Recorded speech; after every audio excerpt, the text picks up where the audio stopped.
السلام علیکم ویورز، ہمارے چینل پر خوش آمدید۔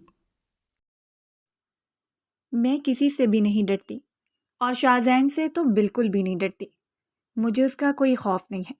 میں اس کے سامنے کھڑی ہو کر اس کی آنکھوں میں آنکھیں ڈال کر بات کرنے کی ہمت رکھتی ہوں۔ میں مانتی ہوں کہ وہ جلاد ہے، مگر وہ میرا کچھ بھی نہیں بگاڑ سکتا۔ اس وقت وہ شیشے کے سامنے کھڑی اپنے آپ کو حوصلہ دینے کی کوشش کر رہی تھی۔ میں جنت خان اپنی مرضی کی مالک ہوں۔ میں وہی کروں گی جو میرے دل میں آئے گا اور جس کے لیے میں کسی کے سامنے جواب دہ بھی نہیں ہوں۔ اس نے دوبارہ سے اپنے آپ کو تسلی دینے کی کوشش کی۔ سونیا جو کہ بیڈ پر لیٹی کافی دیر سے اس کی فضول گوئیاں سن رہی تھی، بولے بغیر نہ رہ سکی۔ یہ ساری باتیں ایک بار شاہزین کے سامنے جا کر کرو، پھر میں تمہیں مانوں گی۔ یوں ہوا میں تیر تو ہر کوئی پھینک سکتا ہے، تو مجھے چیلنج مت کرو، اس نے کانپتی ہوئی آواز میں کہا۔ لو جی، تمہاری آواز تو ابھی ہی کانپنا شروع ہو گئی ہے۔ ابھی تو میں نے صرف بھائی کا نام لیا ہے، نہ جانے ان کے سامنے تمہارا کیا حال ہوگا۔ ویسے میں تمہیں کزن اور اچھی دوست ہونے کے ناطے مشورہ دینا چاہتی ہوں۔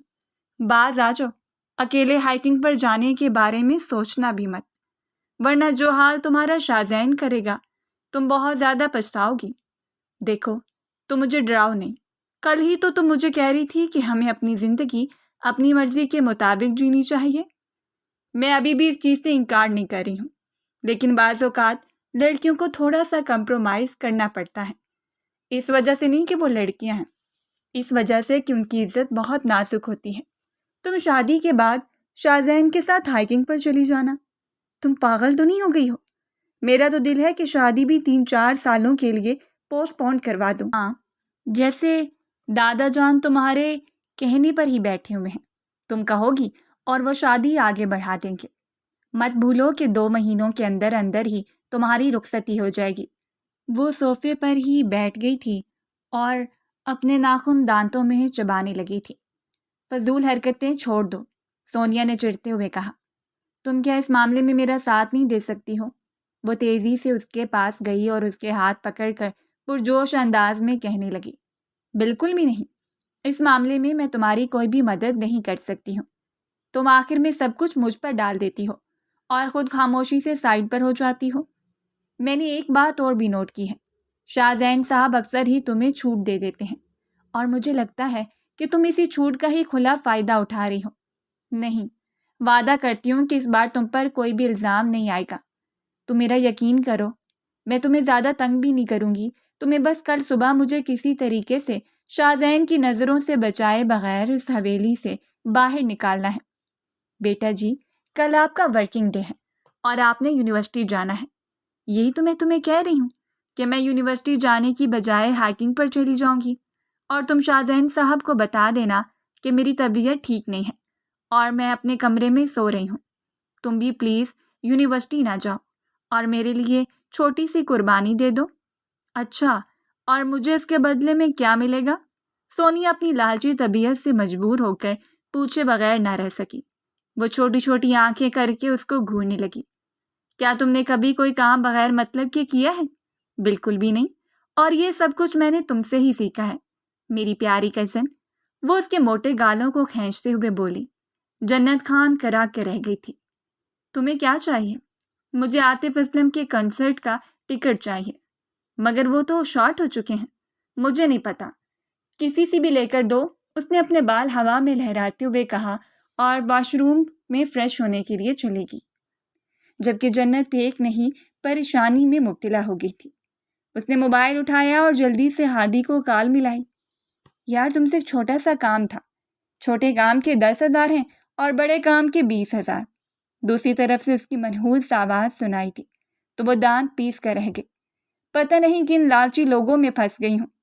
او میڈم، زیادہ فری ہونے کی ضرورت نہیں ہے۔ ایک تو میں تمہیں ڈسکاؤنٹ دے رہا ہوں اور اوپر سے تم مجھے ہی باتیں سنا رہی ہو۔ مجھے بتاؤ کہ کام کروانا ہے یا نہیں؟ ٹھیک ہے، کام کروانا ہے۔ میری بات سنو، مجھے عاطف اسلم کے کنسرٹ کا ایک ٹکٹ چاہیے۔ کیا تم وہاں پر جانے والی ہو؟ اگر شاہزین کو پتہ چلا تو وہ تمہاری ٹانگیں توڑ دے گا۔ یہ میں اپنے لیے نہیں بلکہ کسی اور کے لیے منگوا رہی ہوں۔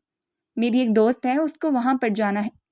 جہاں تک مجھے لگتا ہے تمہاری تو کوئی دوست نہیں ہے۔ کیونکہ جتنی فضول تمہاری پرسنالٹی ہے، کوئی بھی لڑکی تمہارے ساتھ زیادہ عرصے تک نہیں ٹک سکتی۔ وہ تو ہم کزنوں کی مہربانی ہے جو ہم تمہیں برداشت کر رہے ہیں۔ اگر تم نے اسی طرح کی فضول باتیں کرنی ہیں تو میں کال کاٹ رہی ہوں، اور اپنے 10,000 بھی بھول جانا۔ ٹھیک ہے، تمہارا کام ہو جائے گا، لیکن تمہیں تھوڑی سی پریشانی اٹھانی پڑے گی۔ کس طرح کی پریشانی؟ اب میں 10,000 نہیں بلکہ 12,000 لوں گا، کیونکہ تم تو جانتی ہو کہ ٹکٹ شارٹ ہیں اور مجھے کسی اور سے لینے پڑیں گے۔ اس کے بھی تو پیسے دینے پڑیں گے نا؟ وہ دانت پیس کر رہ گئی تھی۔ ٹھیک ہے، میں تمہارے اکاؤنٹ میں 12,000 ٹرانسفر کر دوں گی۔ پہلے پیسے دو اور پھر اس کے بعد کام شروع ہوگا۔ اور ہاں، مجھے اسکرین شاٹ لازمی بھیجنا، کیونکہ مجھے ٹرسٹ ایشوز ہیں۔ یہ کہہ کر وہ اس کی کال کاٹ چکا تھا، جبکہ وہ اپنا سر دونوں ہاتھوں میں گرا کر بیڈ پر ہی بیٹھ گئی تھی۔ ہائیکنگ پر جانے کے لیے اسے 20,000 کا خرچہ کرنا پڑ رہا تھا۔ اس کا مطلب یہ تھا کہ اسے بڑی بے وقوف اس دنیا میں کوئی بھی نہیں تھی۔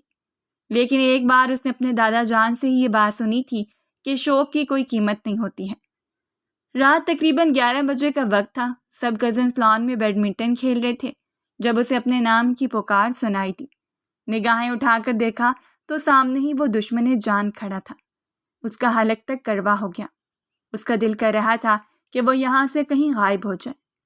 آج پورا دن اس نے شاذین کو نہیں دیکھا تھا تو اس کو لگ رہا تھا کہ اس کی زندگی خوشیوں سے بھری ہوئی ہے، مگر اس کو دیکھتے ہی وہ بدمزہ ہو گئی۔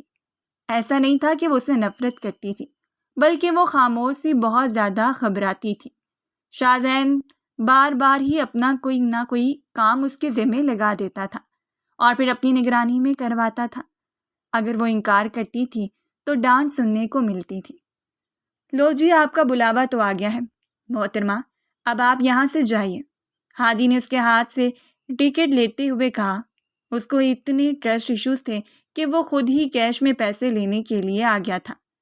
میں نے تمہیں بک سیٹ کرنے کے لیے کہا تھا، وہ اب اپنی روبدار آواز میں اس سے سوال کر رہا تھا۔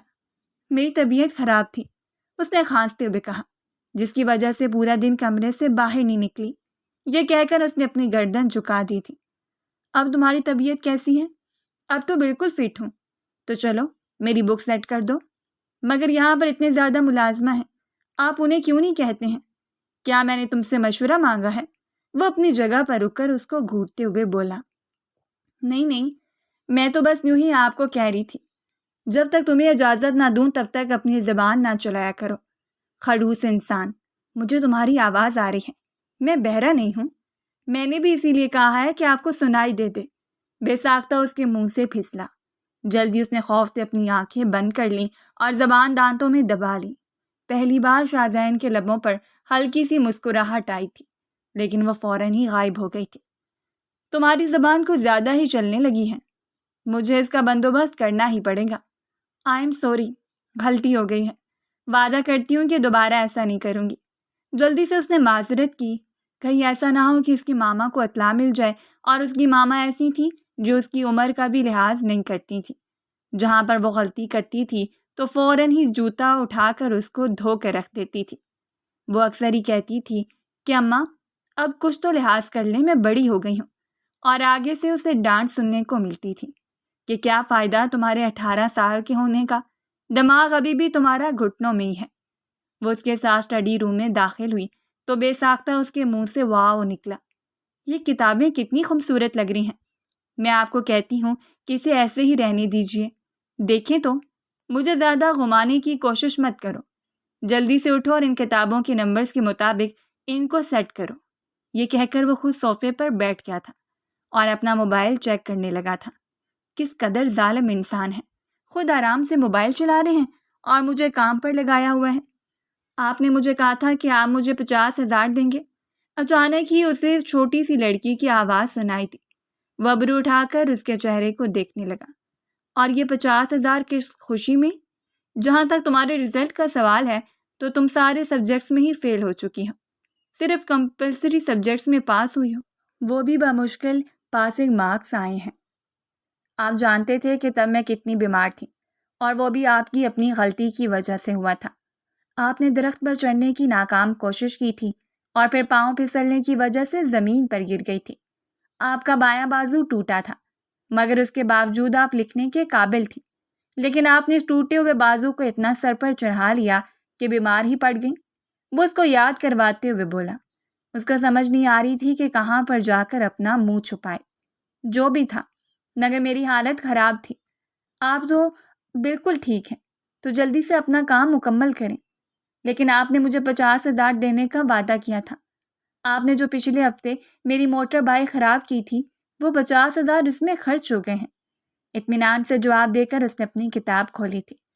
مجھے دوبارہ ڈسٹرب نہ کیجیے گا، جلدی سے اپنا کام مکمل کریں۔ وہ کنکھیوں سے اس کی طرف دیکھ رہا تھا جو مسلسل بربرا رہی تھی۔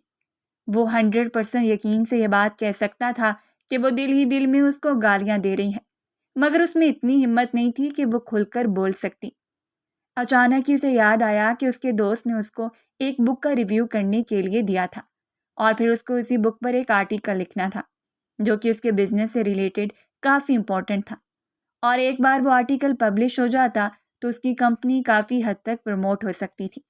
وہ یہ سوچ کر اٹھا اور دراز کھول دیا، مگر اچانک ہی پیچھے ہٹا، اونچی آواز میں چلایا۔ اس کو کاکروچ سے ڈر نہیں لگتا تھا، مگر اس کو ان سے گن محسوس ہوتی تھی، اور ابھی اس کے دراز سے نہ جانے کتنے کاکروچ باہر نکلے تھے۔ وہ جو خاموشی سے اپنا کام کرنے میں مگن تھے، اس کے چلانے کی آواز سن کر پیچھے پلٹ کر دیکھا، جہاں پر وہ کھڑا اسے خونخوار نگاہوں سے دیکھ رہا تھا۔ اس کا بس نہیں چل رہا تھا کہ وہ اس لڑکی کو اٹھا کر ایسی جگہ پر پھینکے جہاں سے اس کی واپسی ناممکن ہو جائے۔ یہ تم نے کیا کیا ہے؟ وہ اس کی آنکھوں میں دیکھتے ہوئے غرایا تھا۔ آپ کس بارے میں بات کر رہے ہیں؟ مجھے تو کچھ بھی پتہ نہیں ہے، اس نے تھوک نگلتے ہوئے کہا، اور اس کے ساتھ ساتھ وہ فرش پر چلتے ہوئے ان کاکروچ کو دیکھ رہی تھی جو اس نے بڑی مشکل سے اکٹھا کیا تھا اور ایک ڈبے میں بند کر کے اس کی دراز میں ڈالنے کے لیے لائی تھی، کیونکہ کچھ دن پہلے اس نے اس کو ناجائز ڈانٹا تھا۔ مگر اس کے بعد وہ حیران تھی کہ ابھی تک اس کے شوہر نے کوئی رد عمل کیوں نہیں دکھایا۔ اس بات کی بھی حقیقت سامنے آ گئی تھی کہ اس کے شوہر نے آج ہی وہ دراز کھولا تھا۔ ابھی میں تمہارے سامنے ہی کیمرے کی فوٹیج چیک کروں گا، اور اگر تم نے وہ کاکروچ اس دراز میں ڈالے ہوئے تو مجھ سے برا کوئی نہیں ہوگا۔ تمہیں اپنے کیے کی سزا بھگتنی ہوگی۔ تمہیں اندازہ بھی ہے کہ ان سے کتنی بیماریاں پھیلتی ہیں؟ وہ اب اسے ڈانٹ رہا تھا۔ میرا کوئی قصور نہیں ہے۔ وہ اپنی آنکھوں میں آنسو لے آئی۔ ابھی دودھ کا دودھ اور پانی کا پانی ہو جائے گا، یہ کہہ کر وہ اس کا ہاتھ پکڑتا ہوا اسٹڈی روم کے اندر ہی بنے ایک کمرے کی طرف بڑھا جہاں پر کیمرے وغیرہ کا سسٹم تھا۔ اس حویلی میں جتنے بھی کیمرے لگے ہوئے تھے ان کو اسی روم سے ہی کنٹرول کیا جاتا تھا۔ اس نے کیمرے کی فوٹیج نکالی۔ 2 دن پہلے وہ بڑے ہی آرام سے مسکراتے ہوئے کمرے کے اندر داخل ہوئی تھی۔ اس نے اپنے ہاتھوں میں کانچ کا ایک باؤل اٹھا رکھا تھا۔ اس نے آواز بھی بڑھا دی۔ زندگی میں پہلی بار جنت صاحبہ کو اس بارے میں پتہ چلا تھا کہ جو کیمرے لگے ہوئے ہیں ان سے آواز بھی سنی جا سکتی ہے۔ وہ بڑے مزے سے اونچی اونچی آواز میں بول رہی تھی کہ آج تو شاہزین صاحب کا وہ حال ہوگا کہ ان کی سڑی ہوئی شکل پورا خاندان ہی دیکھے گا۔ واو، کتنا مزہ آئے گا! میں تو سارا الزام ہادی پر لگا دوں گی۔ جی، اس کی ویسے بھی شاہزین سے نہیں بنتی ہے۔ وہ باقاعدہ اس کا نام لے رہی تھی۔ اس کے بعد اس نے وہ کاکروچ اس دراز میں ڈال دیے تھے، اور پھر اس کے ساتھ کمرے سے نکلنے سے پہلے اس نے اس کی کچھ کتابیں پھیلا دی تھیں، بیٹھ گئی، چادر بھی زمین پر گرا دی تھی، اور وہاں پر کچرا بھی پھیلا دیا تھا جو کہ تھوڑی دیر پہلے ہی ملازمہ اکٹھا کر کے گئی تھی۔ آرام سے کمرے کو دیکھ کر اپنی آنکھوں کو ٹھنڈک پہنچانے کے بعد وہ کمرے سے باہر نکلنے لگی کہ اچانک ہی اس کی نظر ایک USB پر پڑی جو کہ ٹیبل پر موجود تھی۔ کچھ سوچتے ہوئے اس نے USB اٹھائی اور اپنی جیب میں ڈال دی۔ میری USB کہاں پر ہے؟ شاہزین اونچی آواز میں چلایا۔ وہ اتنی اونچی آواز میں چلایا تھا کہ اس کو اپنا دل سینے سے نکلتا ہوا محسوس ہوا تھا۔ یہ USB اس کے لیے بہت امپورٹنٹ تھی۔ پچھلے کافی دنوں سے وہ اس کو تلاش کر رہا تھا، جبکہ وہ اس کی اونچی آواز سن کر اپنی جگہ پر اچھل پڑی۔ اس میں اتنی ہمت نہیں تھی کہ وہ نگاہ اٹھا کر اس کے چہرے کی طرف دیکھ سکتی۔ اس کے وہم و گمان میں بھی نہیں تھا کہ یوں اس کا پول اس کے شوہر کے سامنے آ جائے گا۔ میں تم سے پوچھ رہا ہوں کہ وہ USB کہاں پر ہے؟ کہاں پر کی ہے تم نے وہ؟ میں پاگلوں کی طرح اس کو پچھلے 2 دنوں سے تلاش کر رہا ہوں، اور تم ہو کہ اسے اپنے پاس رکھ کر بیٹھی ہوئی ہو۔ میں اسے ڈھونڈوں گی، اس نے نرم لہجے میں کہا۔ کیا مطلب ہے تمہارا کہ تم اسے ڈھونڈو گی؟ کیا تم اسے گم کر چکی ہو؟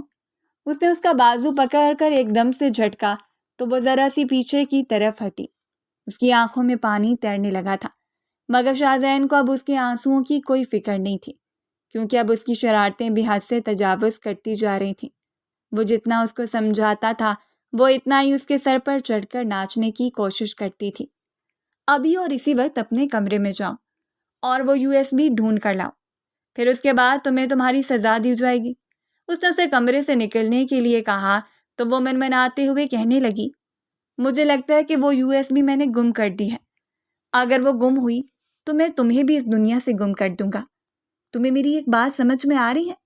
وہ اس کے کندھے پکڑ کر اس کو جھنجھوڑتے ہوئے بولا۔ وہ بھاگتی اسٹڈی روم سے باہر نکل لی۔ ہادی جو کہ کچن میں موجود روسٹ سے انصاف کر رہا تھا، اس کو دیکھ کر مسکراتے ہوئے کہنے لگا، ہیلو محترمہ، کیسی ہیں آپ؟ سنا ہے کہ تھوڑی دیر پہلے آپ کی اچھی خاصی کھنچائی ہو رہی تھی۔ اب کون سا کارنامہ سر انجام دے دیا ہے آپ نے؟ یار ایک بہت بڑا مسئلہ ہو گیا ہے۔ وہ اس دن میں نے مذاق میں ان کی USB اٹھا لی تھی۔ مجھے نہیں پتا تھا کہ ان میں ان کی کچھ امپورٹنٹ فائلز ہیں۔ کس کی بات کر رہی ہو؟ شاہزین کی بات کر رہی ہوں، اور اب وہ مجھ سے وہ USB مانگ رہے ہیں۔ مجھے لگتا ہے کہ میں نے اس کو سوئمنگ پول میں پھینک دیا تھا۔ ہادی کو کھانسی شروع ہو گئی تھی۔ اس نے بے اختیار اس نادان لڑکی کے چہرے کی طرف دیکھا جسے کسی بھی طرح کی بے وقوفی کی توقع رکھی جا سکتی تھی۔ تو پھر ٹھیک ہے، اپنی سزا کے لیے تیار ہو جاؤ۔ میں نے ان کو 2 دن پہلے ہی وہ USB ڈھونڈتے ہوئے دیکھا تھا۔ وہ ان کے لیے بہت امپورٹنٹ تھی۔ وہ تایا جان سے بھی اس بارے میں ہی سوال کر رہے تھے۔ ان کی بہت سی پریزنٹیشنز اور بہت سے پروجیکٹس بھی اس USB میں ہی موجود تھے۔ تم ان کو یہ نہ بتانا کہ تم نے وہ سوئمنگ پول میں پھینک دی ہے، ورنہ وہ تمہیں سمندر میں پھینک آئیں گے۔ یہ کہہ کر وہ دوبارہ سے کھانے کی طرف متوجہ ہو گیا تھا۔ یہاں پر میری زندگی ایک بہت بڑے مسئلے میں پھنسی ہے اور تمہیں میرا ذرا بھی احساس نہیں ہے۔ تو اب میں سوئمنگ پول میں کود کر وہ واپس لانے سے تو رہا، اور پتہ نہیں اس کا کیا حال ہوا ہوگا۔ تم ان کو کہہ دو کہ وہ تمہارے پاس نہیں ہے۔ یہ کہہ کر اب وہ کچن سے ہی باہر نکل گیا تھا، جبکہ وہ غصے سے اس کی پشت کو گھورنے لگی تھی۔ اس نے اپنے ذہن پر دباؤ ڈالنے کی کوشش کی، کیا اس نے واقعی سوئمنگ پول میں پھینکی تھی؟ اس کو ٹھیک طرح سے یاد نہیں آ رہا تھا، کیونکہ اس دن وہ بہت زیادہ پرجوش تھی۔ اس کو لگ رہا تھا کہ وہ اپنا بدلہ لینے میں کامیاب ہو چکی ہے۔ تھوڑی ہی دیر میں شاہزین بھی کچن میں آ گیا۔ کہاں ہے USB؟ اس نے کاٹدار لہجے میں کہا۔ وہ اصل میں، چلو میرے ساتھ، اس نے دانت پیستے ہوئے کہا۔ وہ نہ چاہتے ہوئے بھی چھوٹے چھوٹے قدم اٹھا کر اس کے پیچھے ہی چلنے لگی۔ وہ دونوں اس وقت چھت کی طرف جا رہے تھے۔ کہیں اس کا مجھے چھت سے دھکا دینے کا ارادہ تو نہیں؟ اس نے اپنے دل پر ہاتھ رکھتے ہوئے بے ساختہ سوچا۔ ہادی جو کہ تھوڑے ہی فاصلے پر کھڑا تھا اس کو دیکھ کر نکل اتارنے لگا۔ اس کا بس نہیں چل رہا تھا کہ وہ اس کو جان سے مار دے۔ ابھی کل تو اس نے ہائیکنگ کے لیے بھی پلاننگ کرنی تھی، اس کے لیے پیکنگ بھی کرنی تھی اور سامان وغیرہ بھی اکٹھا کرنا تھا، لیکن رات کے 2 یہیں پر بجنے لگے تھے۔ تھوڑا اسے اپنے کمرے میں جانے کا موقع ہی نہیں مل رہا تھا۔ آج ساری رات تم یہیں پر کھڑی رہو گی۔ وہاں پر شدید سردی تھی، اس کو وہ سردی اپنی ہڈیوں میں گھستی ہوئی محسوس ہوئی تھی۔ مگر میں نے تو کوئی سویٹر بھی نہیں پہنی ہوئی۔ یہی تمہاری سزا ہے۔ میں نے تمہیں کتنی بار سمجھایا ہے کہ اس قدر شدید سردی میں بغیر سویٹر کے مت گھوما کرو۔ آج تمہیں اچھے طریقے سے اندازہ ہوگا۔ یہ کہہ کر وہ چھت کا دروازہ بند کر کے وہاں سے جا چکا تھا، جبکہ وہ حیرت سے اس دروازے کو ہی گھورتی رہی تھی۔ اس نے بے چینی سے اپنے دونوں بازوؤں کو مسلا۔ اس کی آنکھیں آنسوؤں سے بھر گئی تھیں۔ کس قدر خطرناک انسان ہے یہ! اللہ تعالیٰ اس کے شر سے ہر کسی کو ہی بچائے۔ وہ اپنا موبائل ہی نیچے بھول آئی تھی۔ اس کا دل کر رہا تھا کہ وہ چھت پر کھڑی ہو کر اونچی اونچی آواز میں مدد کے لیے چلائے، اپنے اماں ابا کو ظالم انسان کی حرکتوں کے بارے میں بتائے۔ مگر اس کو اس چیز سے بھی ڈر لگ رہا تھا کہ اگر شاہزین نے اس کی حرکتوں کے بارے میں اس کی اماں ابا کو بتا دیا تب وہ کیا کرے گی؟ 3 گھنٹے گزر چکے تھے۔ اس کی ٹانگیں شل ہو چکی تھیں۔ وہ زمین پر ہی گر گئی تھی۔ آنکھوں سے پانی نکلنے لگا تھا جب دروازہ کھلا اور وہ مضبوط قدم اٹھاتا ہوا دوبارہ سے وہاں پر آیا۔ گھٹنوں کے بل اس کے قریب بیٹھا، اس کا چہرہ تھوڑی سے پکڑتے ہوئے بلند کیا۔ تمہاری قسمت اچھی ہے کہ مجھے وہ USB مل گئی ہے۔ یہ کہہ کر اس نے اس کی آنکھوں پر پھونک ماری تو اس نے بے ساختہ اپنی آنکھیں بند کر لی۔ اس کے چہرے پر ایک خوشگوار سی مسکراہٹ پھیلی ہوئی تھی۔ کل صبح تیار رہنا، میں تمہیں خود یونیورسٹی چھوڑنے کے لیے جاؤں گا۔ نہیں، کل میں نہیں جاؤں گی، میری طبیعت ٹھیک نہیں ہے۔ کل تمہارا بہت امپورٹنٹ ٹیسٹ ہے۔ تمہارے کیمسٹری کے سر کی مجھے کال آئی تھی اور انہوں نے مجھے کہا تھا کہ اس بار تم کسی بھی قسم کا کوئی ٹیسٹ مس نہیں کر سکتی۔ وہ اسے کیسے بتاتی کہ کل اس کا ہائیکنگ پر جانے کا ارادہ ہے؟ وہ دانت پیس کر رہ گئی تھی۔ ٹھیک ہے، پھر کل واپسی پر میں پھپھو کے گھر جاؤں گی اور کل رات میں ان کے گھر پر ہی رکوں گی۔ اور یہ تم کس خوشی میں کرو گی؟ مجھے بہت سے کنسیپٹ کلیئر نہیں ہیں۔ آپ کو تو پتہ ہے کہ جویریہ میری ہی کلاس میں پڑھتی ہے، وہ مجھے ان چیزوں کے بارے میں سمجھائے گی۔ میں نے ماما سے اس بارے میں بات کر لی ہے۔ اس نے فوراً سے جھوٹ بولا، اس بارے میں کل دیکھا جائے گا، فی الحال اپنے کمرے میں جا کر آرام کرو۔ اس نے ایک نظر اس کے کانپتے ہوئے وجود پر ڈالتے ہوئے کہا۔ شاہزین کے کہنے کی دیر تھی وہ وہاں سے رفو چکر ہو چکی تھی۔ اس نے کوئی گہری سانس لی۔ پتہ نہیں اس لڑکی کا کیا ہوگا۔ جانتا تھا کہ وہ لڑکی اپنے آپ کو بچانے کے لیے کسی بھی حد تک جا سکتی ہے۔ وہ حد سے زیادہ جھوٹ بھی بولتی تھی، جس کی وجہ سے اب شاہزین کو اس پر یقین بھی ختم ہو گیا تھا۔ ایک دن اس نے جنت کو ہادی سے بات کرتے سنا تھا کہ جب تک کسی کے پاس آپ کے خلاف ثبوت نہ ہو تب تک آپ اپنی غلطی مانو ہی نہ، کیونکہ بغیر ثبوت کے کوئی بھی انسان آپ کا کچھ بھی نہیں بگاڑ سکتا ہے۔ وہ اس کی سوچ پر اشش کر اٹھا تھا۔ پوری رات ہی وہ ٹھیک طرح سے سو نہیں پائی تھی۔ اس کے دماغ میں ہائیکنگ ہی اٹکی ہوئی تھی۔ اس کا دماغ اس وقت بہت ہی تیز چل رہا تھا۔ اگر شاہزین کو اس کی دماغ تک رسائی حاصل ہو جاتی تو اس کا اپنا دماغ گھوم جاتا، کیونکہ وہ چھوٹی سی لڑکی اس حد تک شاطر تھی کہ اپنی خواہشات پوری کرنے کے لیے وہ کسی بھی حد سے گزرنے کے لیے تیار ہو جاتی تھی۔ انتظار اور صبر کرنا تو اس نے سیکھا ہی نہیں تھا۔ اسے جس چیز کی طلب ہوتی تھی، اس کی خواہش ہوتی تھی کہ اس کو وہ چیز اسی وقت ہی چاہیے اور ہر حال میں چاہیے، چاہے کچھ بھی ہو جائے۔ صبح جب وہ سو کر اٹھی تو اس کے لبوں پر مسکراہٹ پھیلی ہوئی تھی۔ تم نے تو مجھے کہا تھا کہ تم آج یونیورسٹی نہیں جاؤ گی، اور تمہاری وجہ سے میں نے بھی چھٹی کر لی اور میری دوست بھی نہیں جا رہی ہے۔ تو ٹھیک ہے، تم لوگ انجوائے کرو، کیونکہ مجھے تو میرے شوہر نے حکم دیا ہے کہ ہر حال میں یونیورسٹی جانا ہے۔ میرا کیمسٹری کا امپورٹنٹ ٹیسٹ ہے۔ وہ اس بار چالاکی تو کر رہی تھی، مگر اس کے ساتھ ساتھ ایک بہت بڑی بے وقوفی بھی کر رہی تھی۔ وہ اس بات پر نظر انداز کر رہی تھی کہ جو پروفیسر اس کے شوہر کو کاہل کر کے یہ بتا سکتا ہے کہ اس کا ٹیسٹ بہت امپورٹنٹ ہے اور اسے کالج میں ہر حال میں آنا چاہیے، وہ رزلٹ کے بعد بھی تو صورتحال لازمی بتائے گا۔ تم کسی بھی قسم کا کارنامہ کرنے کے بارے میں سوچنا بھی مت، ورنہ اس بار بہت بری پھنسو گی۔ اس بار میں تمہارا ساتھ بھی نہیں دوں گی۔ جی بالکل، اس بار تو مجھے ہادی سے میرے 12,000 لے کر دو گی، کیونکہ تم نے میری مدد نہیں کی، تو بدلے میں تمہارے کانسرٹ کی ٹکٹ بھی نہیں دوں گی، اور پھر اس کے بدلے میں ہادی کو بھی پیسے واپس کرنے ہوں گے۔ میں اسے کیسے مانگ سکتی ہوں؟ تم اچھی طرح سے جانتی ہو کہ جو چیز اس کے پاس چلی جاتی ہے وہ کبھی بھی واپس نہیں آتی ہے۔ مجھے کچھ بھی نہیں پتا۔ یہ کہہ کر وہ اپنا بیگ اٹھا کر تیزی سے کمرے سے باہر نکل گئی۔ تم اتنی خوش کیوں ہو؟ کہیں تمہارے دماغ میں کوئی شیطانی خیال تو نہیں ہے؟ شاہزین نے اسے غور سے دیکھتے ہوئے کہا۔ کیا مطلب ہے آپ کا؟ کیا وہ میرا خوشیوں پر کوئی حق نہیں ہے؟ نہیں نہیں، بالکل حق ہے، بس تمہاری یہ مسکراہٹ مجھ سے ہضم نہیں ہوتی ہے۔ یہ کہہ کر وہ اپنی گاڑی کی طرف بڑھ گیا، جبکہ وہ اس کے ہم قدم ہونے کے لیے تیزی سے اس کے پیچھے بھاگی تھی۔ فرنٹ سیٹ پر بیٹھنے کے بعد اس نے اپنا موبائل نکالا اور اپنی دوست کو میسج کیا کہ کالج کے پچھلے گیٹ کی طرف آ جانا، میں وہاں سے باہر نکلوں گی۔ اس گیٹ کے بارے میں کالج کی چند ہی لڑکیوں کو پتہ تھا اور اس کا شمار ان لڑکیوں میں ہوتا تھا۔ اپنی آرزو تو اس نے ہر حال میں پوری کرنی تھی، اور اس کے لیے اگر چھوٹا سا رسک لینا پڑے تو کوئی مسئلہ نہیں تھا۔ آج صبح اس نے اپنے انداز میں اپنی امی سے بھی اجازت لے لی تھی، اور اس کا انداز کچھ انوکھا ہی تھا۔ اس نے اپنی امی سے کہا تھا، امی اگر میں آج ہائیکنگ پر جاؤں تو آپ کیا کریں گی؟ اس کی ماں نے کہا تھا تو میں تمہاری ٹانگیں توڑ دوں گی۔ یہ سن کر وہ مسکرا دی تھی۔ ٹھیک ہے امی، پھر آپ سے ملاقات ہوتی ہے۔ یہ کہہ کر وہ وہاں سے نکل گئی تھی، اور اس کے بقول کہ اس نے اپنی ماں کو انفارم بھی کر دیا تھا، حالانکہ اس کی امی کے وہم و گمان میں بھی نہیں تھا کہ ان کی بیٹی اس طرح کی حرکت کرے گی۔ تمہیں ٹیسٹ کی تیاری ہے نا؟ خدا کا واسطہ ہے کہ مجھے اس بار ذلیل مت کرنا۔ میں نے تمہارے پچھلے ہی دنوں وہ ساری فارمولے یاد کروائے تھے۔ جی جی، مجھے سب کچھ بہت اچھے طریقے سے یاد ہے، آپ بالکل بے فکر ہو جائیں۔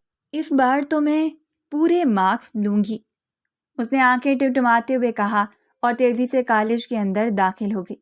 وہ بھی اپنے آفس کی طرف چلا گیا تھا۔ کالج کے پچھلے گیٹ سے وہ باہر نکلی تو وہاں پر اس کی دوستوں کا ٹولہ کھڑا تھا۔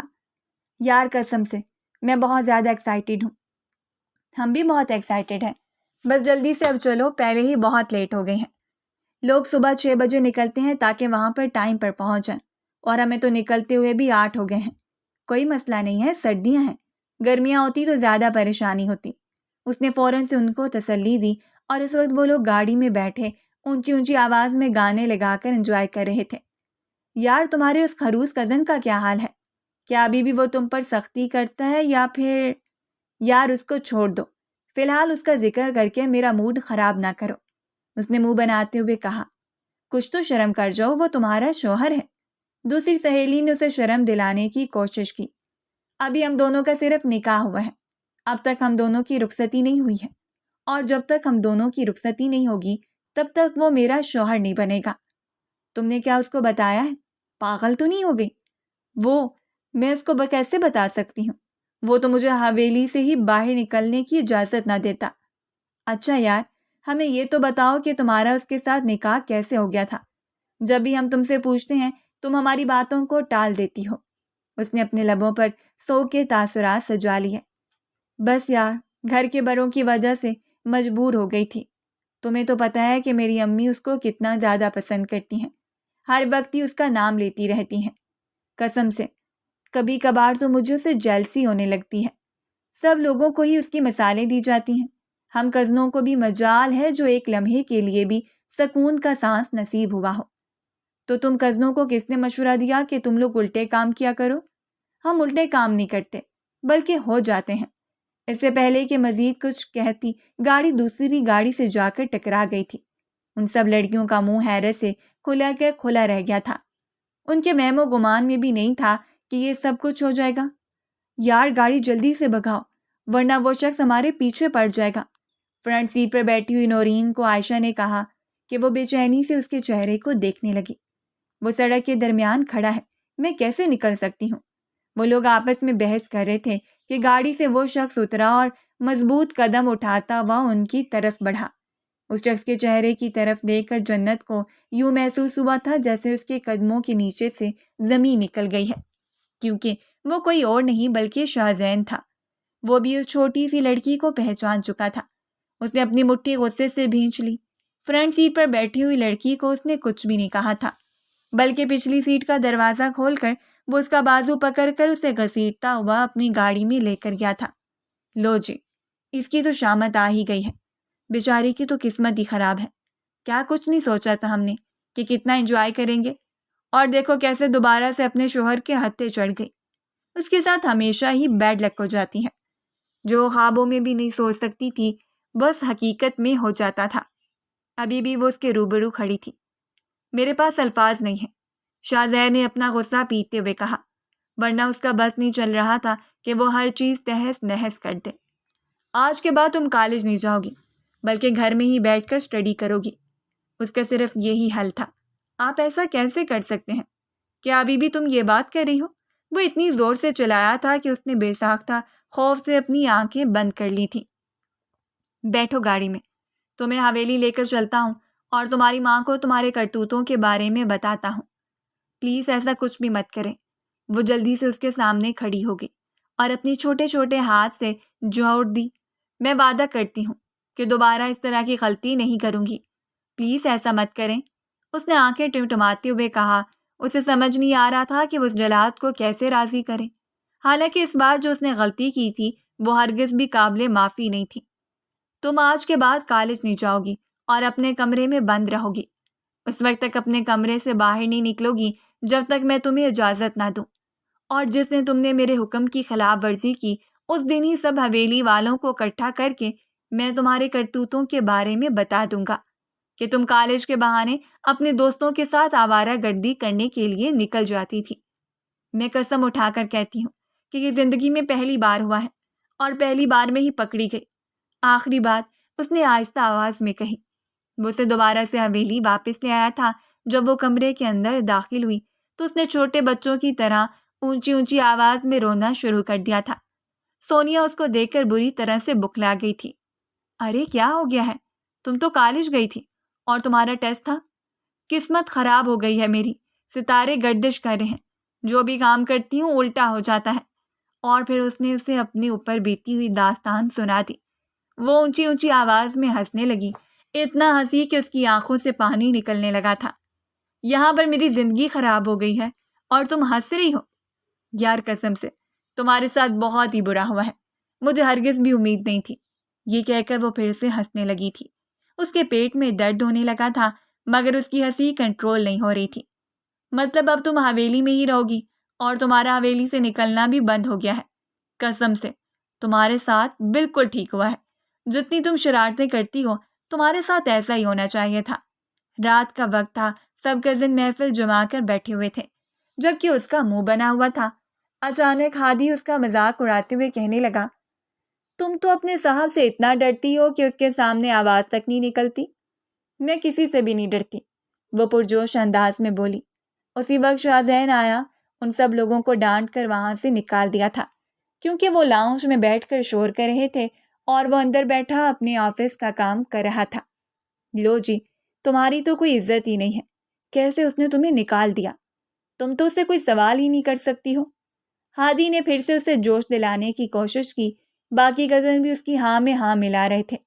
وہ غصے سے اٹھی اور اس کے کمرے میں چلی گئی۔ اس بات کو بھول چکی تھی کہ دن کے وقت اس نے جو کارنامہ سر انجام دیا تھا وہ ابھی تک ہاٹ ٹاپک بنا ہوا تھا۔ آپ نے ہمیں کمرے سے باہر کیوں نکالا؟ اس نے روب جھاڑنے کی کوشش کی۔ شاہزادے نے ایک نظر اس کے چہرے کی طرف دیکھا۔ جو بھی تمہیں ہمت دے رہا ہے اس کو جا کر کہو کہ تمہیں بھڑکانا بند کر دے۔ مجھے کوئی بھی ہمت نہیں دے رہا ہے، میں خود آپ سے سوال کر رہی ہوں۔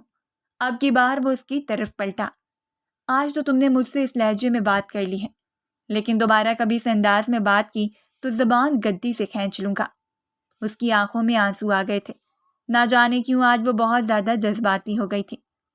اگر آپ مجھ سے اتنی نفرت کرتے ہیں، اگر آپ کو میں اتنی زہر لگتی ہوں تو آپ نے مجھ سے شادی کیوں کی تھی؟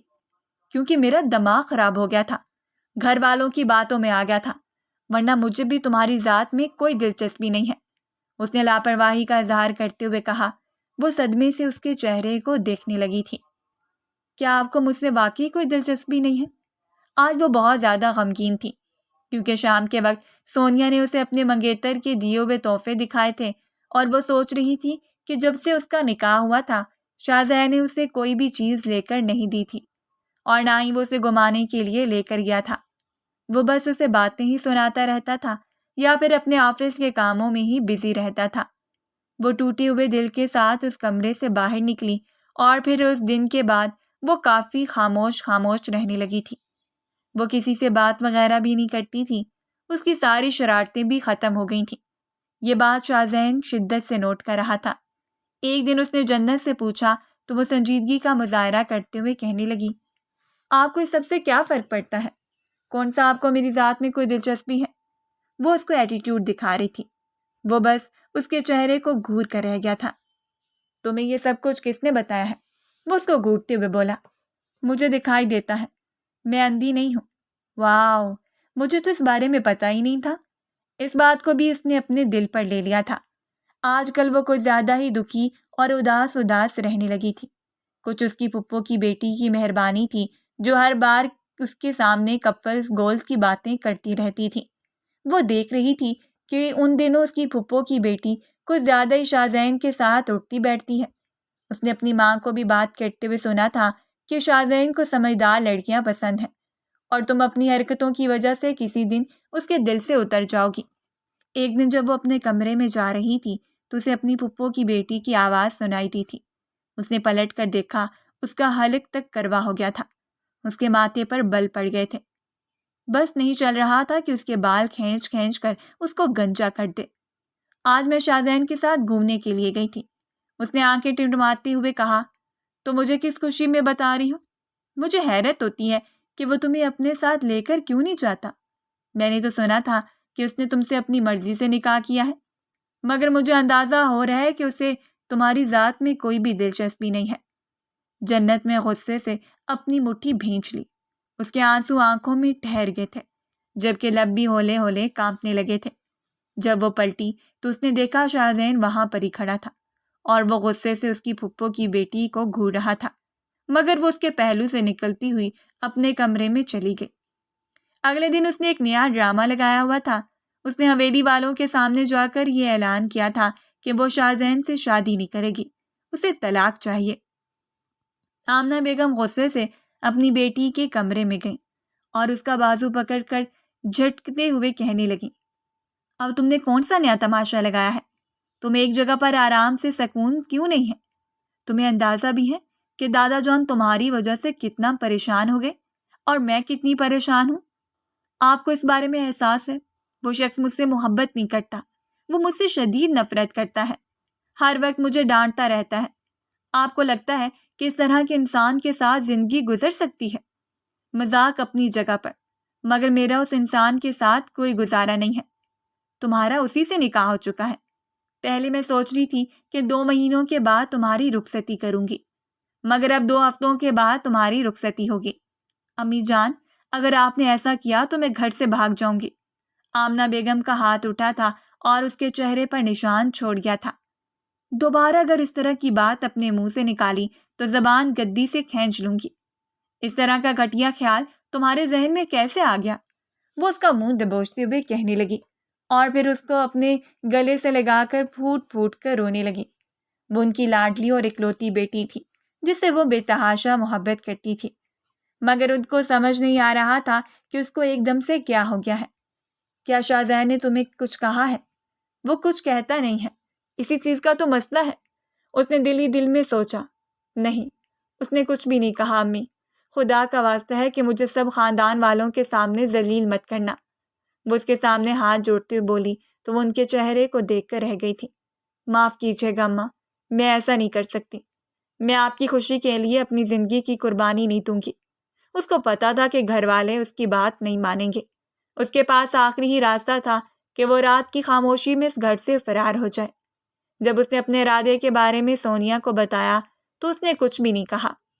جس رات وہ وہاں سے نکلنے کی کوشش کر رہی تھی، شاہزین وہاں پر پہنچ گیا اور اس کے بازو پکڑ کر ایک جھٹکے سے اسے گھر کے اندر کھینچا۔ وہ اس کے سینے سے جا کر لگی تھی۔ کیا تم نے طے کیا ہوا ہے کہ کوئی بھی کام آرام سے نہیں ہونے دو گی؟ چھوڑے مجھے آپ سے شادی نہیں کرنی ہے، مجھے آپ سے نفرت ہے۔ اور کیا میں اس نفرت کی وجہ جان سکتا ہوں؟ آپ کو میری ذات میں کوئی دلچسپی نہیں ہے، آپ صرف اور صرف مجھ پر حکم چلانے کے لیے یہ سب کچھ کرے ہیں۔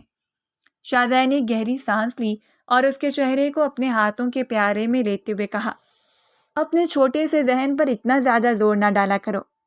آپ میرے شوہر ہیں، مگر آپ میری پھپھو کی بیٹی کے ساتھ گھومتے رہتے ہیں، اس کے ساتھ وقت گزارتے ہیں، اس کے لیے تحفے تحائف لاتے ہیں۔ کبھی بھی مجھے یہ احساس نہیں ہوا کہ میرا نکاح ہو چکا ہے۔ میری دوستیں ہیں، ان کے منگیتر۔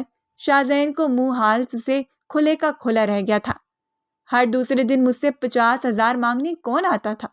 میری اجازت کے بغیر میرا وائلٹ اٹھا کر کون غائب ہو جاتا تھا؟ میری گاڑی کی چابی میری اجازت کے بغیر میرے کمرے سے کون لے کر جاتا تھا؟ میری بائک پہ پریکٹس کون کرتا تھا؟ وہ بازو لپیٹے اس سے سوال جواب کر رہا تھا۔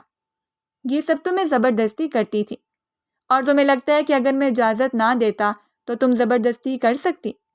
میں تم سے بے تحاشا محبت کرتا ہوں، اتنی محبت کرتا ہوں کہ بیان نہیں کر سکتا۔ تمہارے بغیر زندگی گزارنا میرے لیے ایک ڈراؤنا خواب سے کم نہیں ہے۔ میں چاہتا ہوں کہ اپنی پوری زندگی تمہارے ساتھ گزاروں، زندگی میں جتنے بھی لمحات ہوں وہ تمہارے ساتھ شیئر کروں۔ جہاں تک پھپھو کی بیٹی کا سوال ہے تو مجھے اس کی ذات میں کوئی دلچسپی نہیں ہے۔ وہ تو خود جان بوجھ کر میرے معاملات میں دخل اندازی کرنے کی کوشش کرتی تھی، اور نہ ہی میں اسے کبھی شاپنگ کروانے کے لیے لے کر گیا تھا۔ تو اس دن بھی وہ زبردستی میری گاڑی میں بیٹھ گئی تھی۔ میں سونیا کو یونیورسٹی چھوڑنے جا رہا تھا۔ اس نے کہا تھا کہ وہ سونیا کے ساتھ یونیورسٹی جائے گی۔ شاہزادے نے انتہائی دھیمے لہجے میں اسے صفائی پیش کی تو وہ بے وقوفوں کی طرح اس کے چہرے کو دیکھنے لگی۔ کیا آپ واقعی مجھ سے محبت کرتے ہیں؟ محبت کرتا ہوں تو تمہاری ساری نادانیوں کو نظر انداز کرتا ہوں۔ اس کے لبوں پر اب ایک شرمیلی سی مسکراہٹ پھیلی ہوئی تھی اور اس کے گال بھی شرم کی وجہ سے لال ہو گئے تھے۔ چلو، اس طرح سے مجھے یہ تو اندازہ ہوا کہ تم بھی مجھے پسند کرتی ہو۔ ایسی کوئی بات نہیں ہے، وہ چیختے ہوئے بولی تھی۔ تمہارے مکرنے کا کوئی فائدہ نہیں ہے، کیونکہ تمہارا پیار تو اب کھل کر سامنے آ ہی گیا ہے۔ واو، تم اس سے اس وجہ سے جیلس ہوتی تھی کیونکہ وہ مجھ سے بات کرتی تھی؟ واو، مجھے تو اندازہ ہی نہیں تھا کہ تم مجھ پر اتنا مرتی ہو۔ ایسی کوئی بات نہیں ہے، وہ چیختے ہوئے انکار کر رہی تھی، جبکہ وہ جان بوجھ کر اس کو تنگ کر رہا تھا۔ اس کا دل صاف ہو چکا تھا، وہ بھی اب کافی حد تک پرسکون ہو چکی تھی۔ غلط فہمیاں ختم ہو چکی تھیں اور اس کی شرارتیں ایک بار پھر سے شروع ہونے والی تھیں۔ اگر آپ کو ہماری کہانیاں پسند آ رہی ہیں تو ہمارے چینل کو سبسکرائب کیجیے، ویڈیوز پر کمنٹ کیجیے اور شیئر کیجیے۔ شکریہ۔